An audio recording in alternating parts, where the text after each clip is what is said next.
This episode of the Cult Popture podcast was brought to you by our Patreon.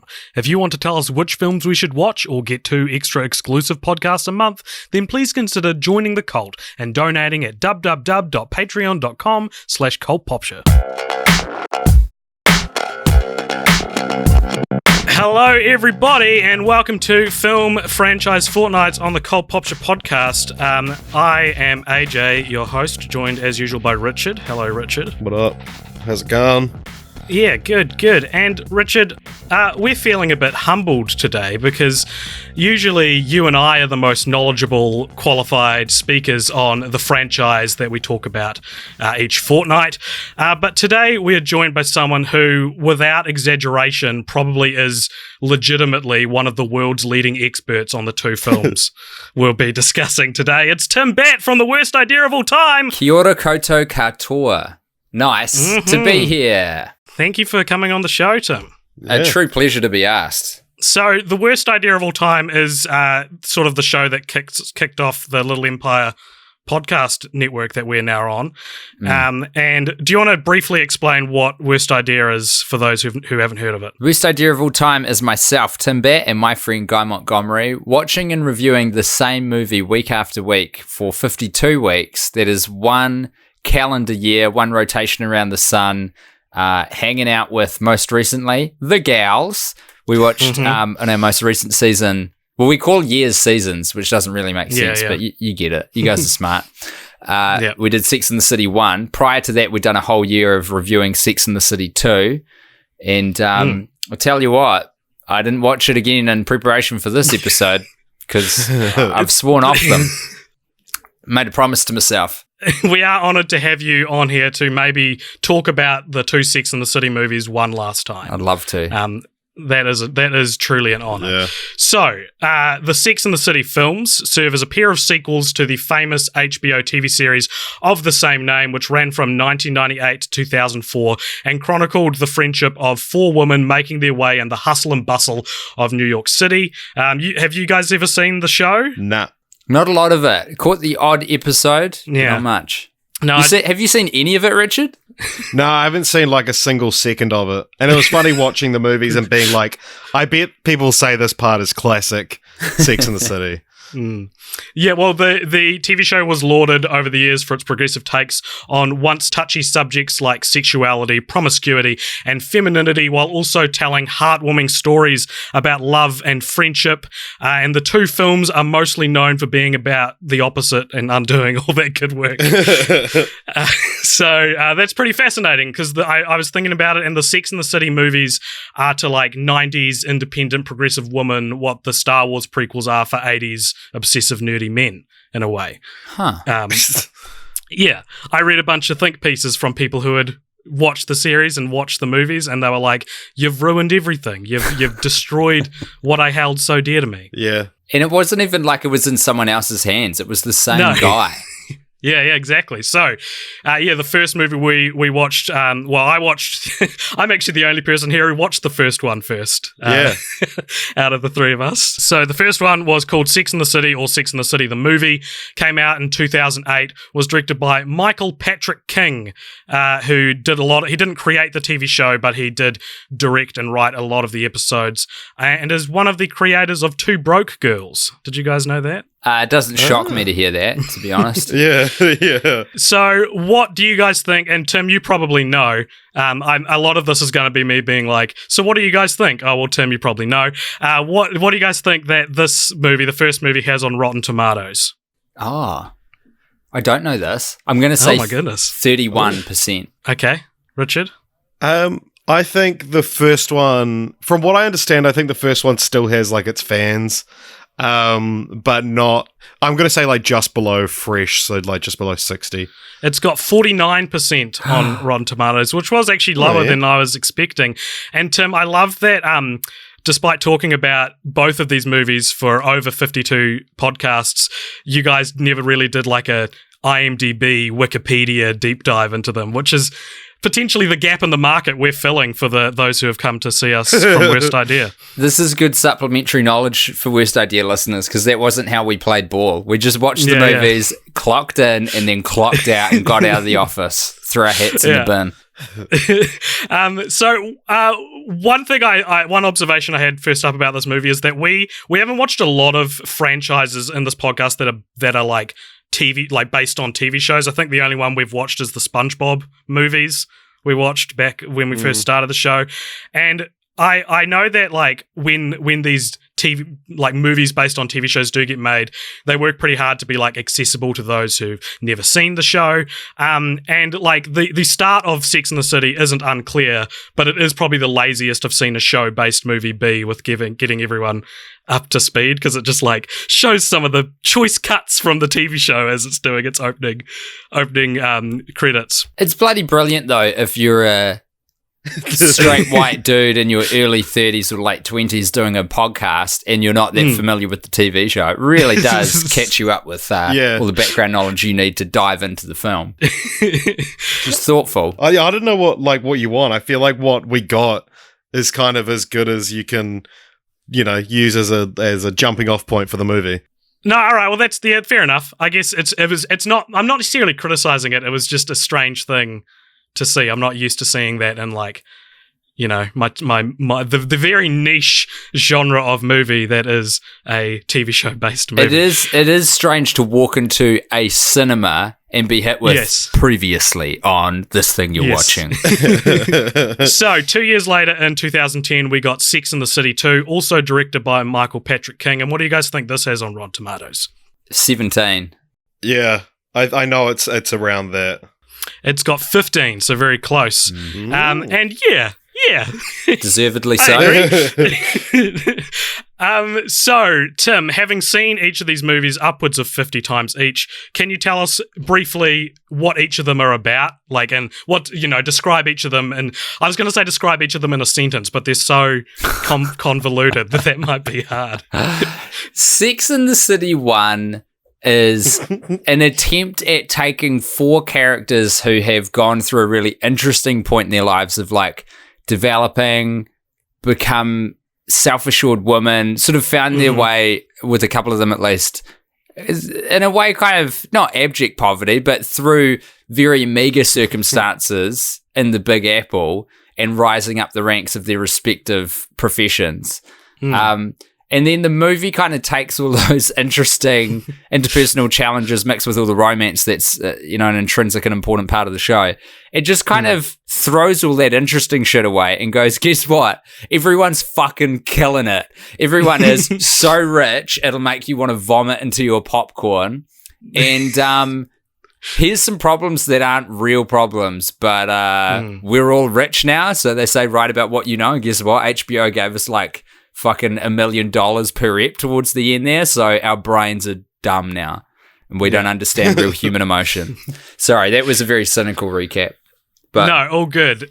So the first movie, I would say the thrust of it is that Carrie and Big, who's her on and off again love interest from the TV show, are gonna get married, but he freaks out and leaves her at the altar, and everything's kind of in a very loose term based around that one event. Yeah. So that's sort of the first one, and the second one, they go to Abu Dhabi, and I can't remember why. Do you remember how much of these movies do you remember having not seen them for? Mate, I've seen each of them more than 52 times. They go to Abu Dhabi because Smith Jarrett, who is Samantha's love interest, who in the TV show actually nursed her through cancer, would you believe? And then she breaks up with him in the first movie because she gets bored of living in LA with him. So he manages to land a role in this movie, which is set in the Middle East. And then they're at the premiere launch event for the film, at which Samantha is, because Samantha is doing, she did all of Smith Jarrett's PR, so he considers himself sort of indebted professionally to Samantha. Some sort of Faustian bargain has been struck between the two, where they are inextricably linked for time immemorial. So in spite of the fact that she dumps him in the first movie, he brings her as his date to the premiere event, and there's some tourism officials from the Middle East who have come. Well, it's some sort of like, he's a hotel magnate. He owns a bunch of hotels, and he says, I want you to do for my hotels what you have done for Smith Jarrett's career, acting career. So she gets an all expenses paid trip to Abu Dhabi with the gals. Yeah. Of course. And they all go on a big trip. Mm-hmm. No, that's good. I think for those who haven't seen them, do you know how much of your fan base have actually seen the movies? Because I know you told them not to watch them. Yeah, we were very strict on so the first movie we did was Grown Ups 2, and we tell them pretty much every episode to not watch the movie, but we got a bit lazy with that warning later on. So I know some people have dived in, but I can't recommend, joining their ranks if you're listening now. Yeah.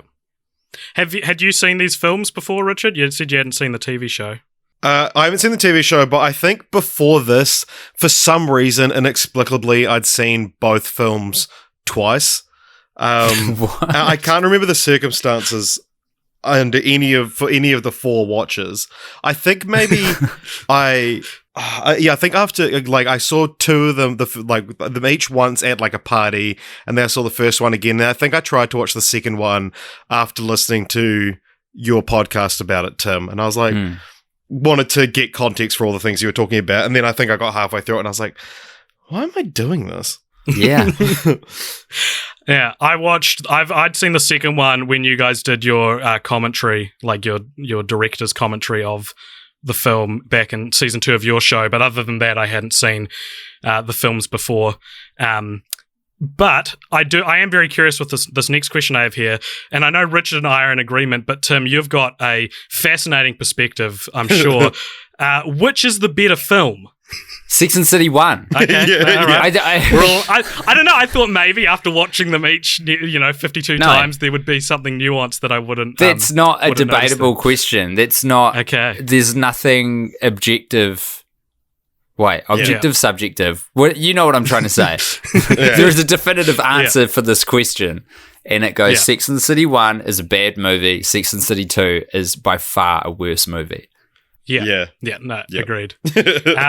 So I could totally understand how the first film would serve as a satisfying conclusion to the TV show. Having never seen the TV show, I would assume that it does an all right job. Like, I think it does some interesting character stuff, and at the very least, it does have a lot of heart, even if it is like very aimless in its plotting. I think you're right. Yeah. The second movie, though, there's a bad film. Like, my God.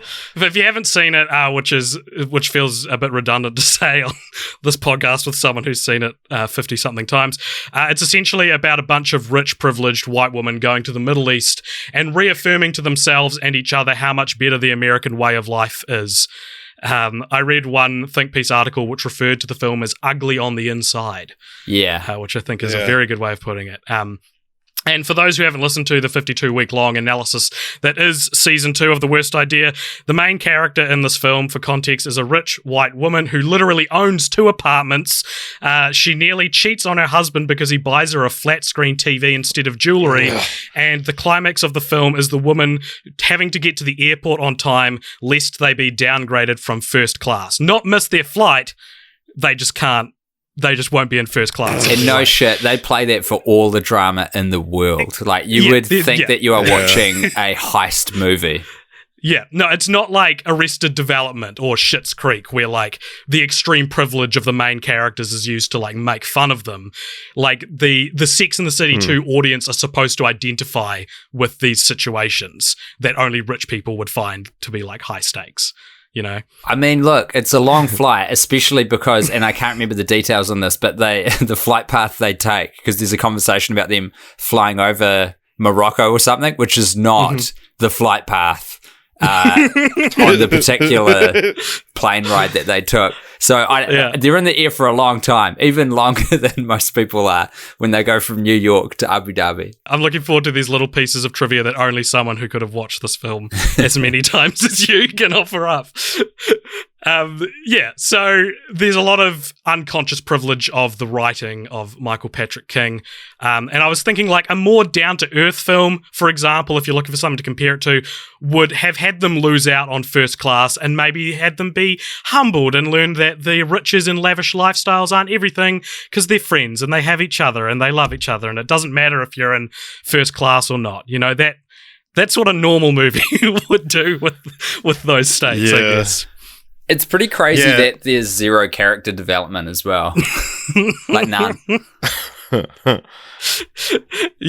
that's a good point. Every time you think there's going to be, it's just like, oh, no, she is just angry about the TV. Yeah, and they're saved from being like harassed by a bunch of men in Abu Dhabi, by a bunch of women in Abu Dhabi who then, you know, they hide them in a room and reveal that they are also wearing Chanel and I don't know fashion labels, but that's one that I think that's one of them. Yeah, and I thought that was so stupid because it kind of feels like they're trying to be like, see, look, the women are independent, because they have a conversation in the movie about how Middle Eastern women are so repressed, and it's like the movie trying to say, but look, they're just like Americans, but that means this movie's set in an alternative universe where that is like the American way of life is just the most liberating and free and not, you know, it's not like they act like how the values of Abu Dhabi. It's like everyone is secretly American. Are you trying to tell me that is not the world in which we exist? Well, I've never been to Abu Dhabi or America, so I don't know. You better check yourself before you wreck yourself, brother, because I think you'll find if you go to Abu Dhabi and you get those burqas off those women, you're going to see some Gucci, you're going to see some Louis Vuitton, Dolce & Gabbana. Yeah, thanks, Richard. You can see me struggling out there. As much as I would like to stand up to the challenge of going to Abu Dhabi and getting burqas off those women, I think let's get a Kickstarter going. Yeah. So a lot of the plans to make films based on the series came out as early as 2004 when the show ended. It had to swap a couple of production companies to actually get started, and Kim Cattrall, who plays Samantha, one of the gals, apparently was very hard to strike a deal with, and which is a common theme across these two movies and a planned third film, which we'll get to later on. So the first film was met with some mixed reviews of critics, one of whom was actually Cynthia Nixon, who plays Miranda in the film, who's also one of the gals. Who went on to run to be governor of New York and did a lot better than I think most people were expecting. Oh, cool. Nice. She disliked the audience response to the ending of the film and said, quote, "I remember when we screened the first movie in London, when Mr. Big shows Carrie that the closet he's built for her, and the entire audience clapped. I found that devastating. Maybe that's a strong word, but I was disheartened because I thought, is that what these women in the audience think true love is? A man who has enough money to buy you a walk-in closet?" It's your fucking movie, Cynthia Nixon. Like, with all due respect, don't make something, show it to people, and then go, I am disgusted that you enjoyed that. I'm absolutely appalled that you appreciate my work. Yeah, and, like, to be fair, you know, it's a comment on big nose Carrie, and, you know, as shallow as she is, that's what she wanted. That's a good take, Richard. I like that. True love is knowing how shallow your partner is and playing into that. So, that being said, a lot of the critical harshness for this film has been speculated to have possibly been a result of sexist male reviewers who had already made up their minds on the film. Raman Setudi from Newsweek wrote, "I can't help wonder, cue the Carrie Bradshaw voice over here, if it's not a case of sexism in the city." Yeah. Hey, it's possible. I'm willing to accept I might have some blind spots. But you gotta say it's a bad movie, don't you? You know, totally. I guess said. I find it really interesting to see this kind of thing discussed in 2008, because like the battle of whether a film that isn't led by straight white males is actually bad, or if it's just bigoted audiences and reviewers saying it's bad, is something that's almost commonplace these days in a post-female Ghostbusters world. So I don't know. I thought that was an interesting note. But that being said, I did find, as I said before, a very long article written by a woman who hated the first movie and hadn't actually seen the second movie at the time of her writing it.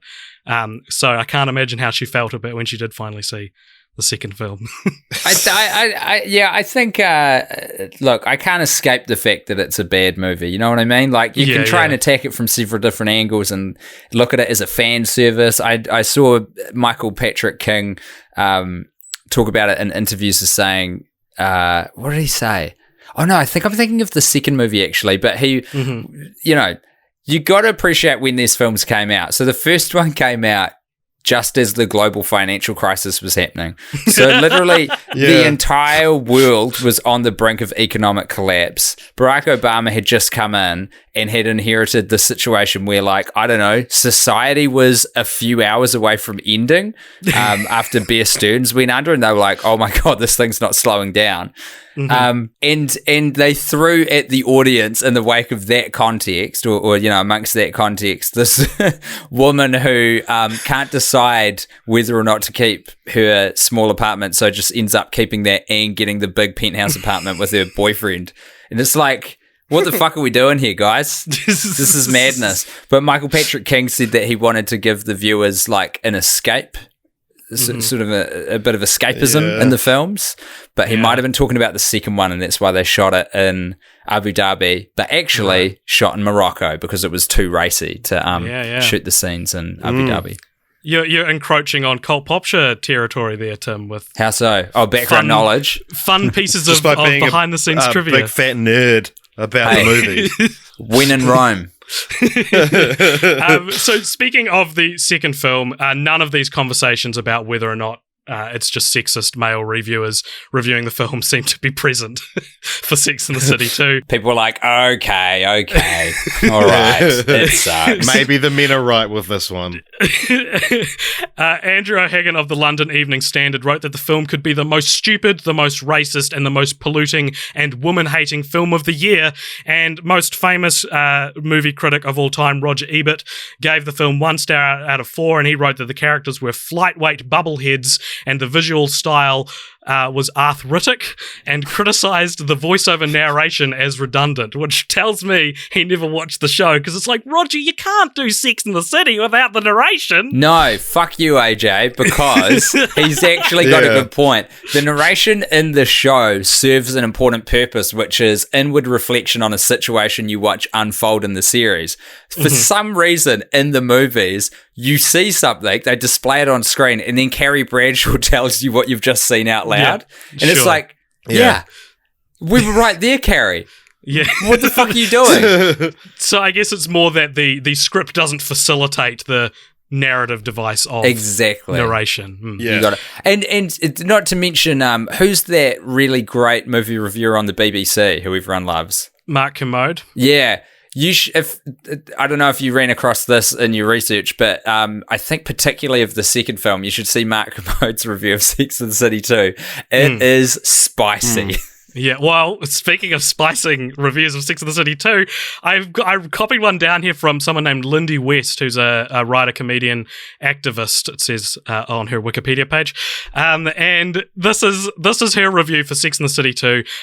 There is some bad language coming up, so hold on to your hats, because this is one of the most venomous, angry, short movie reviews I've ever read. She says, Sex and the City 2 takes everything that I hold dear as a woman and as a human. Working hard, contributing to society, not being an entitled cunt like it's my job, and rapes it to death with a stiletto that costs more than my car. It is 146 minutes long, which means that I entered the theatre in the bloom of youth and emerged with a family of field mice living in my long white moustache. This is an entirely inappropriate length for what is essentially a home video of gay men playing with giant Barbie dolls. Michael Patrick King being gay, I think, is what she's referring to there.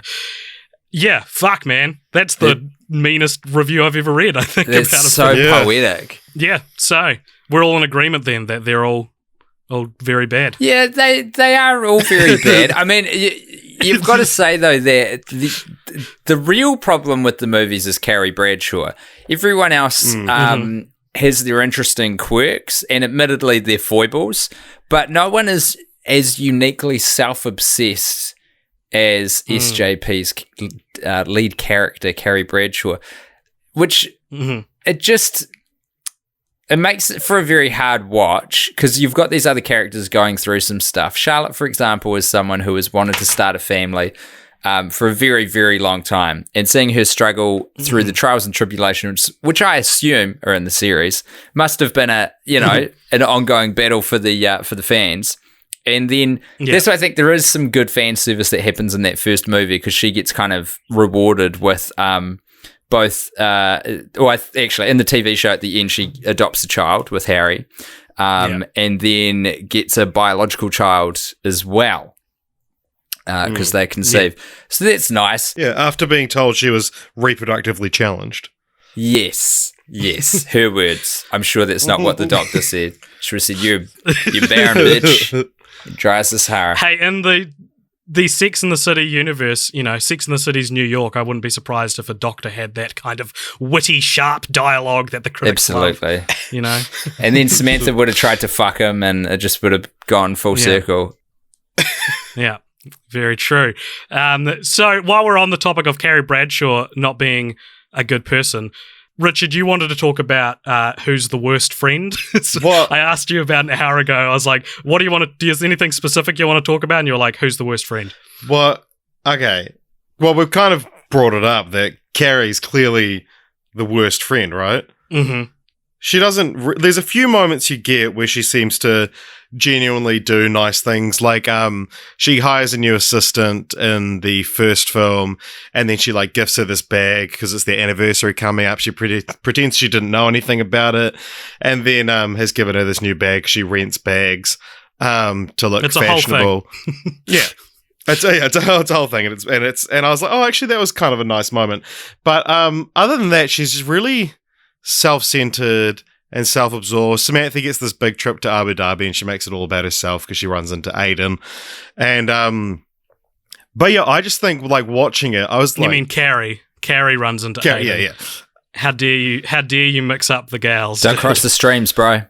But yeah, watching the movie, because you often hear, obviously Carrie's the main character, and then saying, oh, that's such a Samantha thing to say. I feel like it's always Samantha's name that gets put in there. But Charlotte and Miranda are clearly the two best friends. They're clearly the ones you would actually want in your life. There's a scene in the second one where they're Charlotte's really struggling with motherhood, and Miranda calls her in for a drink, and they kind of take sips and while complaining about motherhood, and it's this very honest moment, and I thought it was the best scene in the second movie.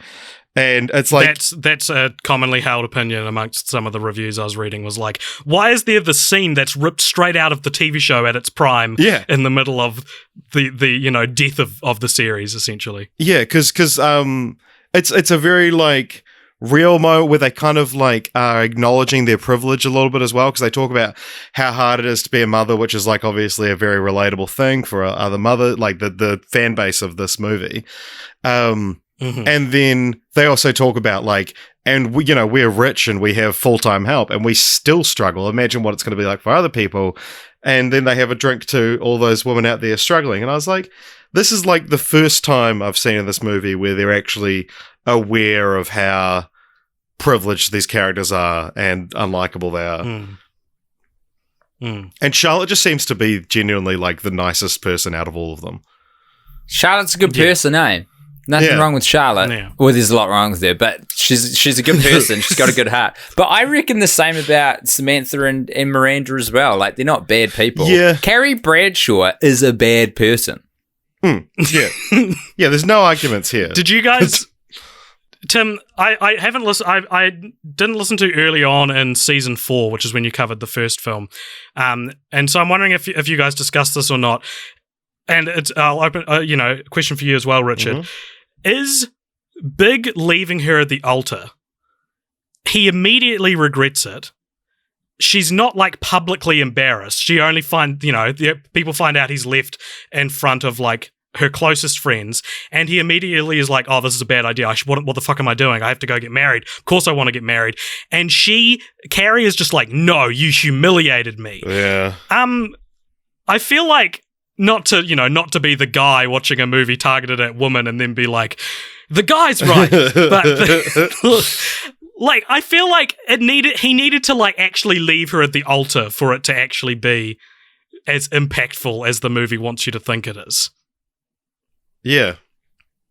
How do you mean as impactful as the movie wants it? What, them getting married? So the crux of like Carrie's story arc is that Big left her at the altar. Yeah. But within 5 minutes he reverses his decision, and he doesn't literally leave her in front of all their friends and family. True. So no one knows it's happened. Yeah. So it'd be very easy for him to be like, I'm really sorry, I don't know what I was thinking, and for them to just get on with it, and no one would be any the wiser. But instead she like doubles down as like, no. I don't know about that, AJ. I think that's a pretty unfair rate. Even to Carrie Bradshaw herself, I think that's a pretty unfair read.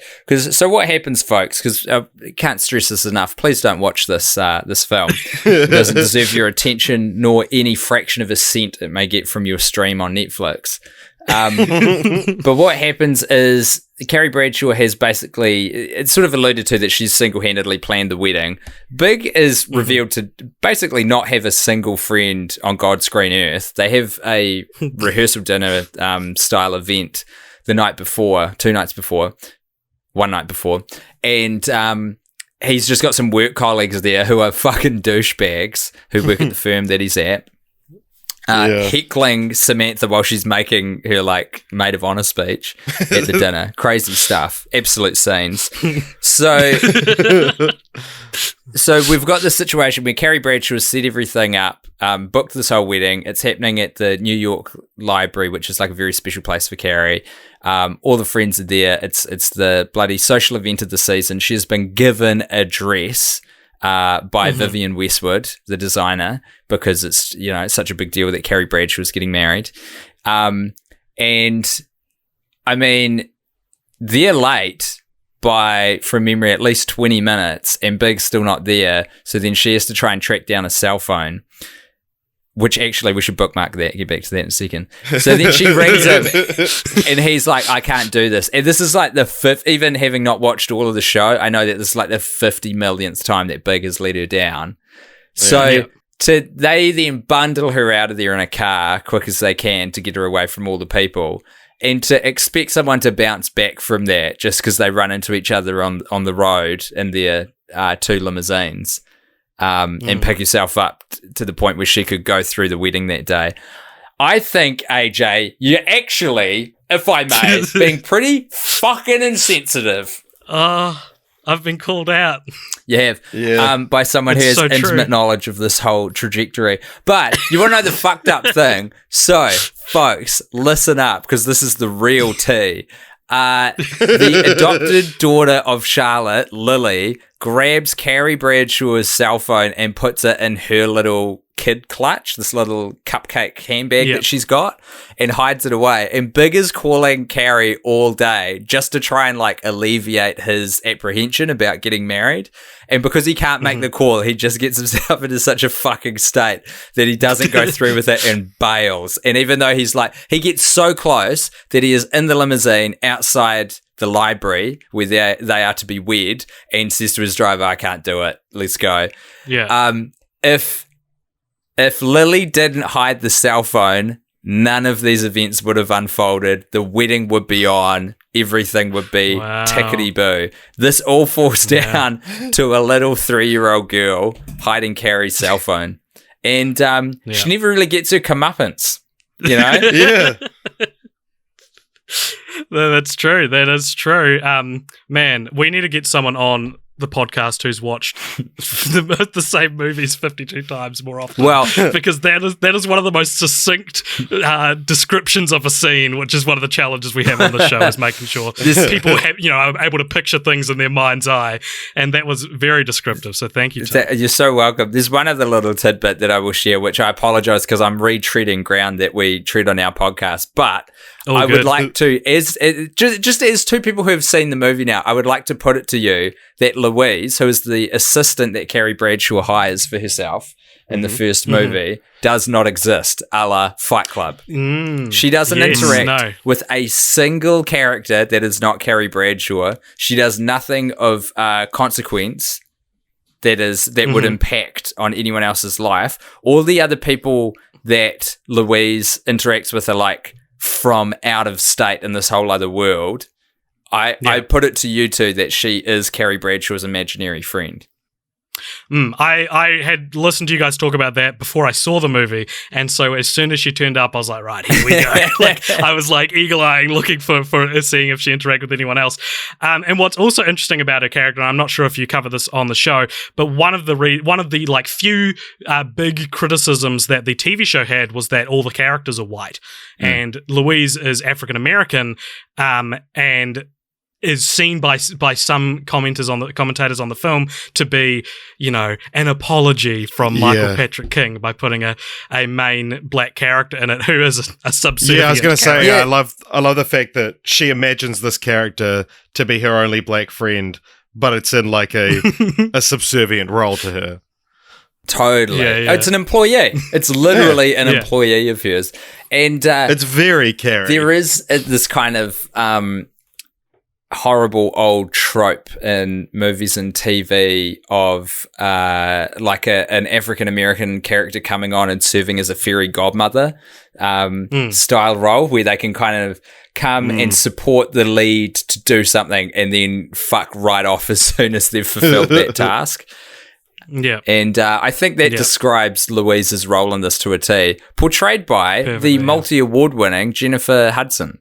Who also wrote the song that you hear a bunch of times in the movie. Yeah. All right. So one thing that I know you've talked about at length and experienced at length, Tim, and Richard now as well, but certainly not to the same token, is that both of these movies are very long. Yeah. They each clock in at about 2.5 hours each. And I think this is because Michael Patrick, what's his name? King. Michael Patrick. We call him Mattress Parklet King, but that's right. Yep. That's just the thing.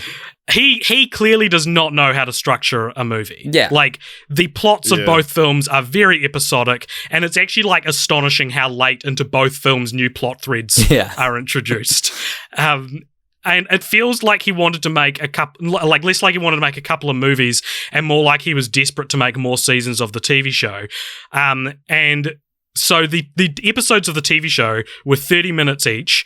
The shortest season of the TV series was season 5, which only had 8 episodes, so 4 hours long, which essentially means, Tim, that you guys watched half a season of a TV show once a week for a year twice.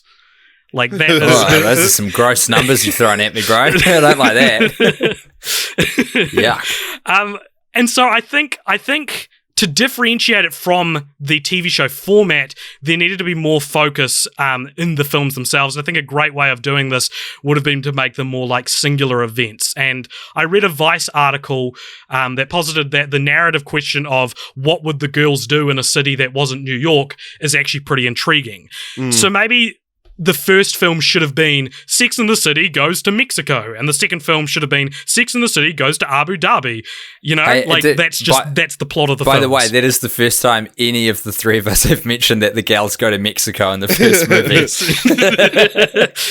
And but what hit me when watching that scene, it should be the whole movie, but essentially that extended scene where they go to Mexico, is that, so the situation is it's supposed to be big in Carrie's honeymoon, but instead of, when he jilts her at the altar, instead of cancelling it, the girls go instead. And that concept, the wife left at the altar takes her best girlfriends on her honeymoon instead of cancelling it, sounds like a perfectly serviceable Netflix rom-com starring like Kristen Wiig, 71% on Rotten Tomatoes, that kind of thing. Yeah, man. Bridesmaids too. If you get the right people in there, it's good fun. Like, I did think that a lot of the plots that each of the girls kind of have in the first movie feel like seasons of a show. Like, there's the Miranda's been cheated on, and it takes her the whole season to kind of forgive him and get back together, and the whole Carrie getting over big and then ending up with him again, and then like Samantha has her plot where she's not sure about this guy, and there's the one next door, and then Charlotte's also there without really much to do. But in a lot of ways, that's not true. She's struggling with her babies. How dare you, Richard? But then, in a lot of ways, I kind of like some ideas of the second film a lot more on paper, because it's like, if you're going to do a movie, do Sex and the City with a huge budget where you send the girls to Abu Dhabi. And like, for some reason, the idea of like something like Samantha going through menopause on paper is so much more interesting to me than like Samantha wants to have heaps of sex again.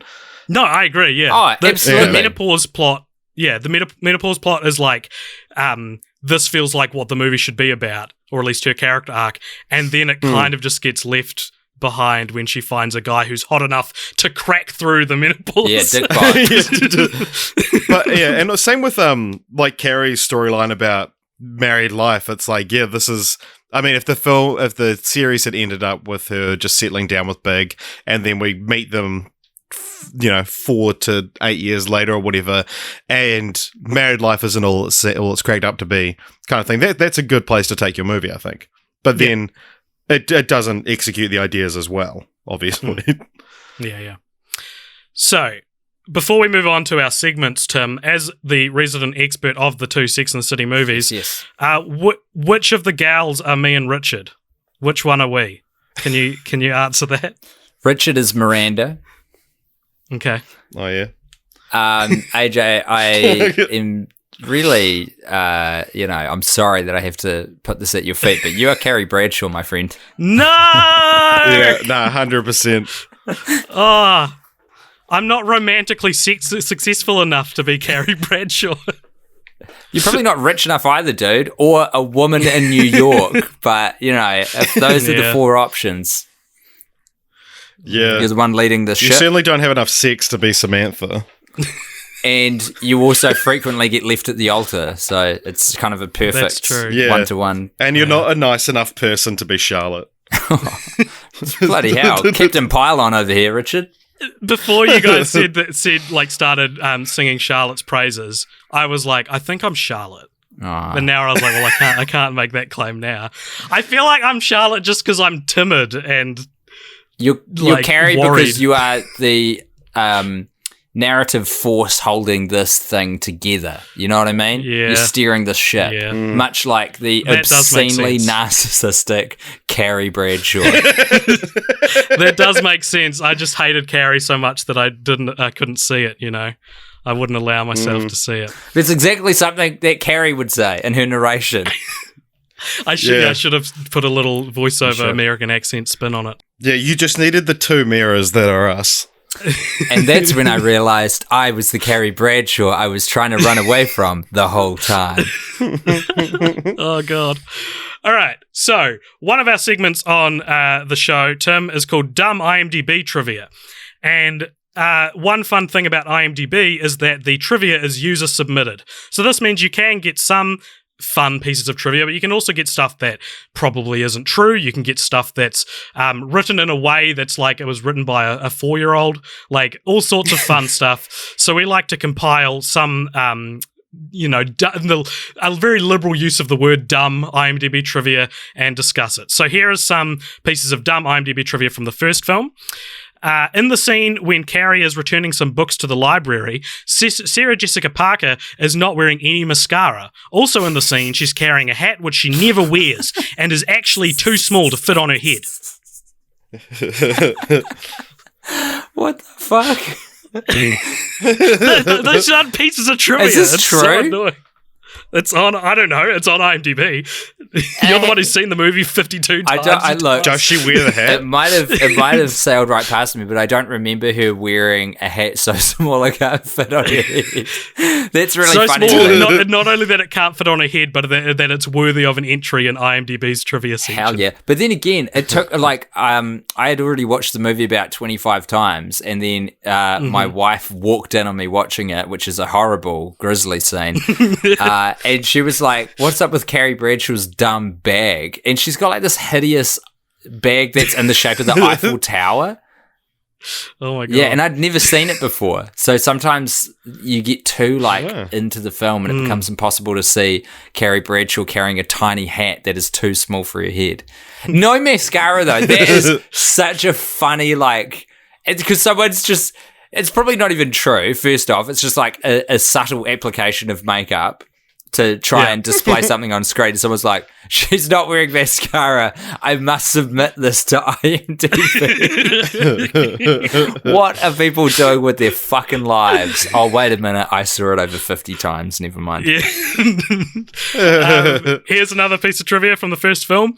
When the ladies are walking to Fashion Week, Carrie says it's spring when it's still winter due to the snow and ice on the ground. Hard out. When Carrie says spring, it is because they're going to the spring shows at Fashion Week, which occur in early to mid-February. It's spring to the woman because of the fashion they'll be seeing. However, there is often snow in spring in New York City, as well as other northern states, often well into April. Now, I could be wrong, because it's been a minute since I saw it, but I'm pretty sure in her narration, she is pretty explicit about saying that it is spring. Mm. She says, like, springtime in New York, a time for something, something, something, something. Yeah. Well, maybe it's just because it's well into April and there's still snow on the ground, as is common in New York City. I never cracked when the seasons are, so, even in New Zealand, where I have lived my entire life, so, I don't know. But Guy and I did try and chart the, amount of time that the movie is representing, and it's over a year. It's over a calendar year, which is a crazy thing to do. Mm. Here's some trivia for the second film. As you mentioned, Tim, the government of Abu Dhabi did not allow filming calling the film too sexual. It's called Sex and the City. You know, that could be your first hint. The clue was the first 5 seasons of the TV show. And here's this piece of trivia isn't dumb, but the following piece of trivia kind of puts it in a new light. So this is on the IMDb trivia section for Sex and the City 2. 2 comedians from New Zealand, Tim Batt and Guy Montgomery, are watching this film each week for 52 weeks as of February 2015 and discussing it for their podcast, The Worst Idea of All Time. They previously did this with the Adam Sandler movie Grown Ups 2. I cannot tell you how delighted I am that my name came before Guy Montgomery's and that tidbit. Fantastic. But this is the wind is somewhat taken out of these sails when the next piece of trivia listed is Sarah Jessica Parker has admitted to never reading a single review of the film. That's good practice, though. I think, like as a comedian, it is a horrible, ghastly business reading your own reviews. So I actually commend her on that. That's good mental health protection. Yeah. All right. So, one of the things we talk about quite often on this podcast, Tim, is titles. We talk about the titles of the films in the franchise we watch, whether they have, congruity or not, or whether they're just, it feels like they're not trying, that sort of thing. And in regards to Sex and the City, I think it's a pretty good title for the Chronicles of Carrie and the Gals. But I was reading about the book which the show is based on by Candace Bushnell, and she also published a couple of prequels, one of which was called Summer and the City. And this got me thinking about my idea of, make it Sex and the City goes to Mexico and Sex and the City Abu Dhabi be the whole films. Do you think it would have been cool if the films were respectively titled Sex and the Beach and Sex and the Desert? Yes, AJ. I think that would have been a capital idea. In fact, I'll go one step further and say that should have been the subtitle. So it should have been called Sex and the City, Sex and the Beach, the movie. And Sex and the City, Sex and Mexico, the movie. Yes. Nice. Tim, whenever I pitch titles to Richard, he always says those are really dumb. And that's the nicest thing anyone's ever said to me. No, you beat me to it, Tim. They're good ideas, AJ. Oh, thank you. Now I just want to side with Tim. Okay, so now we're going to move on to one of our final segments of the show, which is Continue the Franchise. So this is where we both pitch, or we all pitch, I should say, some sequels, some spin-offs, what have you. But before we do that, it is worth noting that the first of Candace Bushnell's prequels, The Carrie Diaries, was adapted into a short-lived TV series, which aired from 2013 to 2014. It starred Anna Sophia Robb as a young Carrie exploring New York City in the mid-'80s. So, Tim, season 5 Worst Idea, watch now The Carrie Diaries once a week. I will have you know that show received some somewhat positive reviews, and it actually looked like it was doing a good thing. It was a shame it got cancelled as early as it did. Did it do like a season and a half from memory? It did 2 seasons, yeah. 2 seasons, right. And they had backfilled a little bit of Carrie Bradshaw's history. They'd sort of retconned some of her background because there were some loose references to things in the HBO series that got contravened, just in favor of a better story for the Carrie Bradshaw. What is it called? Diaries? Chronicles? The Carrie Diaries. The Carrie Diaries. Yeah. It was, look, all of that to say, that looked like it was an interesting show. Did I watch it? Absolutely not. Would I? Certainly wouldn't. But it looked like it was, high production values, reasonably well written, got some good reviews. It just wasn't for me. Therefore, it is not allowed on Worst Idea because it looks remotely palatable. And as I'm sure you know, Tim, as well, from the countless Facebook messages your page probably gets sent every day, there is also, of course, chatter about a third Sex and the City film. A script was written in 2016 with the cast signing on. However, later the film was cancelled. Sarah Jessica Parker was quoted as saying, "I'm disappointed. We had this beautiful, funny, heartbreaking, joyful, very relatable script and story. It's not just disappointing that we don't get to tell the story and have that experience, but more so for the audience that has been so vocal about wanting another movie. I'm willing to bet those vocal audience members are fans of your podcast, Tim, who really want another season of you guys covering Sex and the City." We've made no such... I don't think we made... Oh, maybe we did. You have absolutely made that promise. Oh, we did. Oh, okay, got it. Well, okay. This story which which Sarah Jessica Parker was so eager to tell, have you looked into this at all? I have. Yeah. Richard, do you know about this? It's killing off a character, isn't it? That's dead right. The inciting incident that propels most of the plot is that Mr. Big dies in a shower.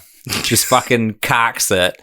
And the reason why the movie didn't get made is Kim Cattrall could not be fucked playing a character supporting this egotistical, narcissistic, entitled idiot of Carrie Bradshaw for another, 600 hours in celluloid again. So it was all because of Kim Cattrall that it didn't happen. And I say fucking congrats and thank you and well done. Good decision making.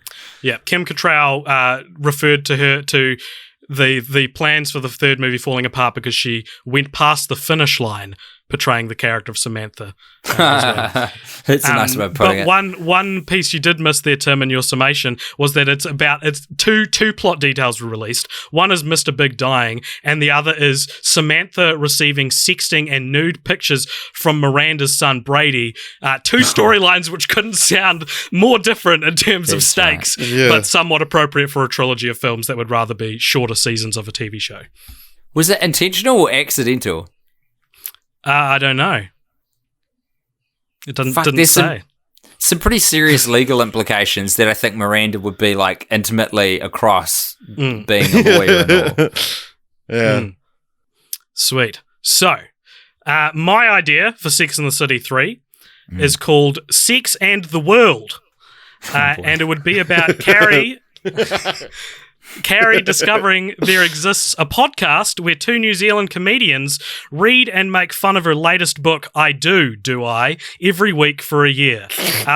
Mortified, she and the gals jet set across the globe to New Zealand to find the podcasters, but they have to make several layovers in many different countries to get there, where they learn in each country how much better America is. By the end of the film, they reach Auckland, New Zealand, and Carrie unexpectedly guest stars on the podcast that's making fun of her, after which she catches the bug and discovers that podcasting really is the modern-day application of her craft. She starts a podcast with the gals, and it reaches the top charts on Apple Podcasts. Wow, that's meta as fuck. It's how I do, man. Who would you have play the podcasters? You and me. Well played, gentlemen. Well bloody played. Sweet. So who wants to pitch their idea next? I didn't write mine down. Yours sounded so well written. What's the word I'm looking for? Well written. Yeah, no, I don't always write it down, but I wanted to impress you, Tim. I never and I succeeded. down. I was impressed. It's very well articulated. Well, I'll jump in if you don't mind, Richard, so we can end on your one. So what I would like for this franchise is a theme park experience. I've forgotten the terminology they use now because it's not like a roller coaster or a thrill ride, but it is an experiential journey into the heart of Sex and the City using a combination of the most advanced roller coaster technology that we've got. There are lasers. Yes. There are holograms. We are being visited by Magda, who has died in the world of the Motion Master experience that is Sex and the City 4D.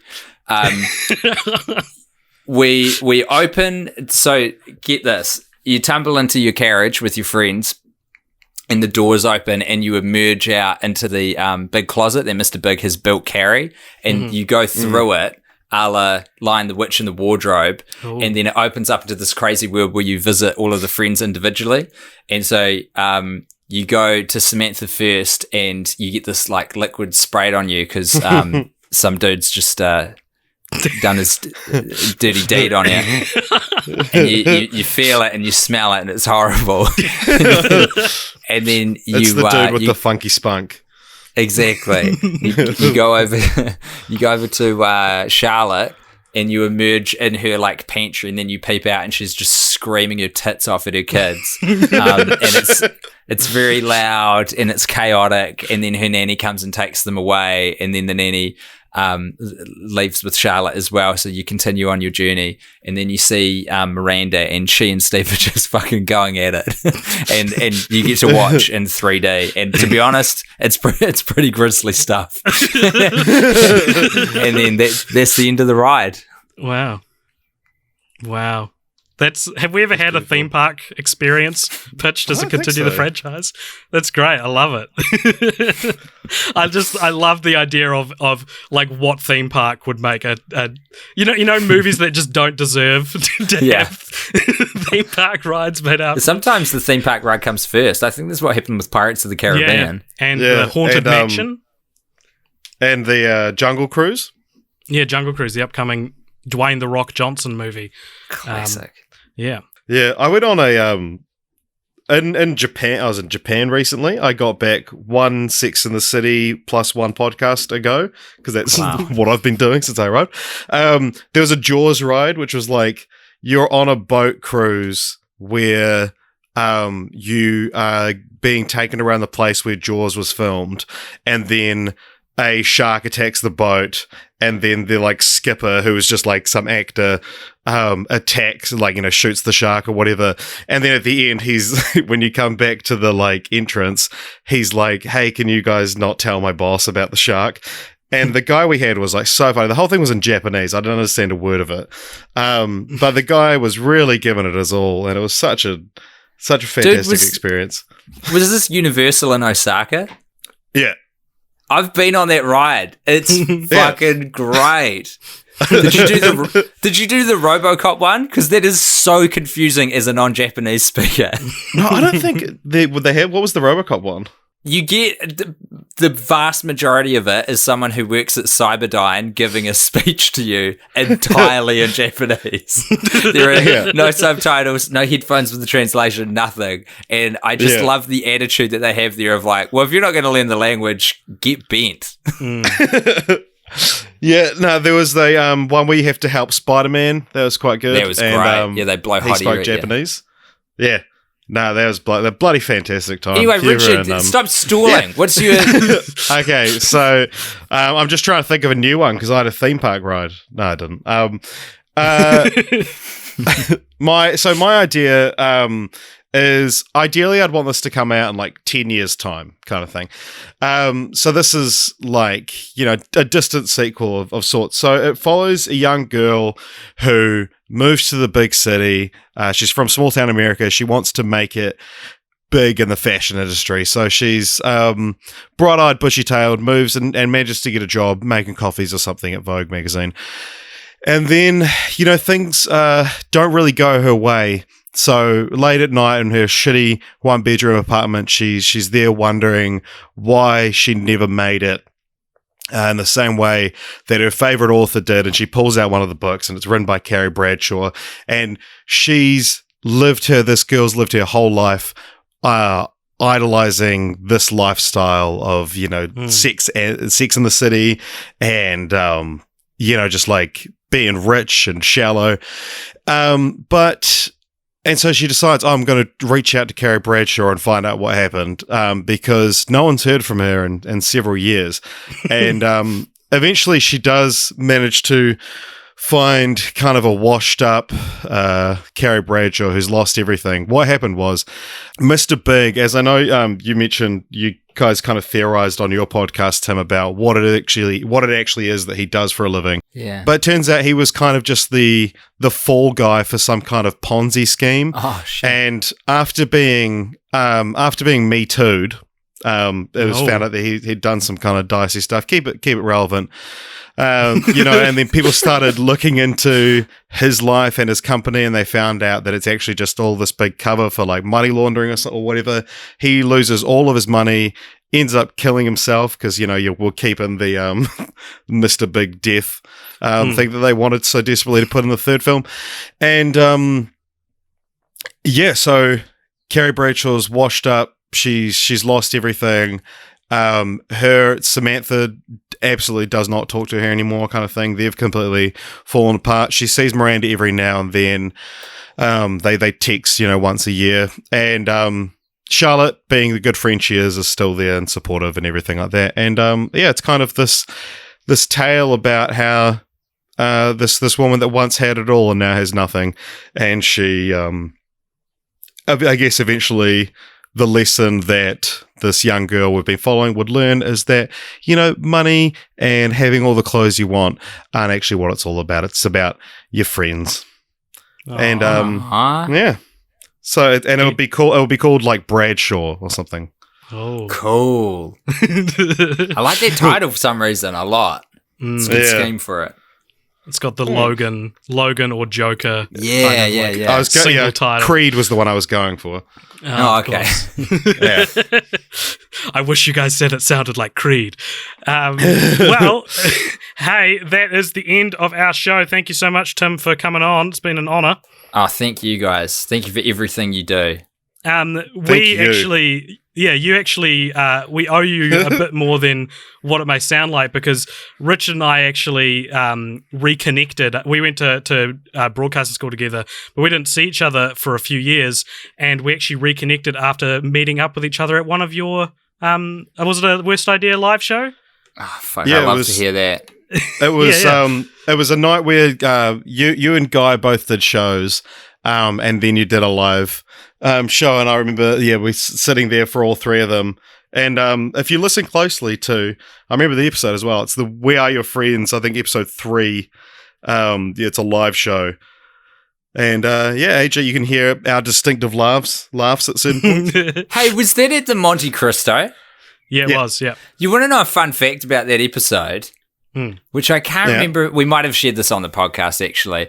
There was a couple who came, I'm pretty sure that it was to the podcast live show to that, and they disappeared, and we saw them. There was two people, a guy and a girl, who went off quite noisily, like they were both kind of hammered.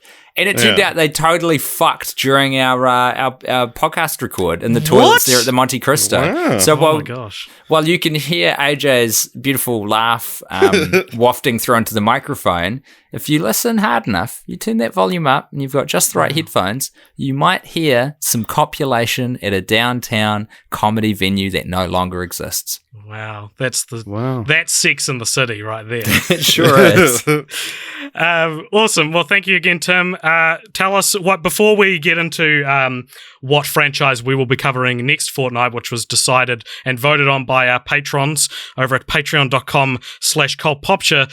Tim, can you tell us, for those who are in what I'm sure is the small percentage of people listening to this who haven't heard of Worst Idea of All Time, give us another plug for it. Where can we find it? When is it coming back? I'm sure a lot of people are wanting to know. It's sort of, it exists in a way at the moment via a different podcast called Overlooked and Undercooked. Just go to littleempirepodcasts.com and have a click around on there. You might see some shows you like. Nice. Cool. And as usual, you guys can find us. Cult Pops are everywhere. We're also on Little Empire Podcast, and you can find us on YouTube and Facebook and Instagram, or you can email us at cultpopsmedia@gmail.com. And next fortnight, Richard, what franchise are we doing? I believe it's Mad Max. Yep, we're doing the 4 Mad Max films, which... One of the best things about this show, Tim, is that we get to slingshot violently back and forth between types of movies, such as Sex and the City and Mad Max. So that is, very, very fun. We did Jaws, I think, was a couple episodes back. Hold on, there's 4 Mad Max movies? Yeah, dude. There's Mad Max the Road Warrior, Mad Max Beyond the Thunderdome, and Mad Max Fury Road. I forgot about Road Warrior for some reason. That's... one of that's I think the best ones. True. All right, as you were. All good. So anyway, thanks so much, Tim. And we'll see everybody next episode. Bye. Bye. Bye.